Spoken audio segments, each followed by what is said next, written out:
Welcome all of you. So today we'll be discussing one more activity, chapter number 1, class 10, chemistry, chapter 1. That is activity 1.5. That is thermal decomposition of ferrous sulfate. To begin with, first you should need to understand what is thermal decomposition. Thermal means heat and decompose is to break a compound. Generally, all decomposition reactions need some energy. In this case, we are going to supply heat to our compound so that it breaks down into two or more than two products. Okay. Now let us begin with the process. Ferrous sulfate crystals, which are generally pale green in color. You have to take ferrous sulfate crystals in a dry glass test tube. Then you have to gently heat the test tube. When you are heating, it is to be made sure that the test tube mouth should not be near our nose. The reason is, at the end of this activity, few gases are released which might be suffocating. Now, we begin the activity.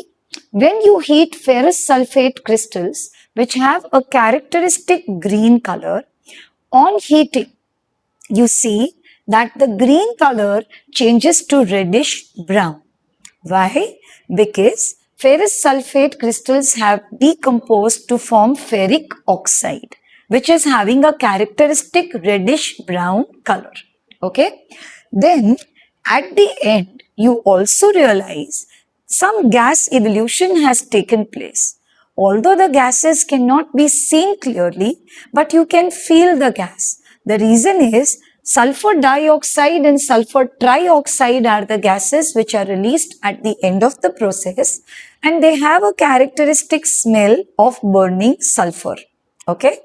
You can imagine petrol and diesel का vehicle जब exhaust में से जो gas release होती है और उसमें जो स्मेल होगी सफोकेटिंग थोड़ी सी, that type of smell is generally experienced at the end of this activity. Okay, here is the observation.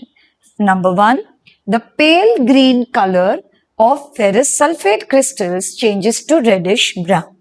Why? Because it has formed a compound called ferric oxide. Then next comes is smell of burning sulfur is felt again due to the release of sulfur dioxide and sulfur trioxide. You are supposed to remember the balanced chemical equation for the whole process. And one more thing, also remember the products. There are questions where instead of being asked the balanced chemical reaction, you can be asked in exam that what are the products formed by the thermal decomposition of ferrous sulfate. You should remember the three products are ferric oxide, sulfur dioxide and sulfur trioxide. Okay? And in this case, one very important objective, that is here, what is the form of energy supplied for decomposition? So it is heat energy. Thank you.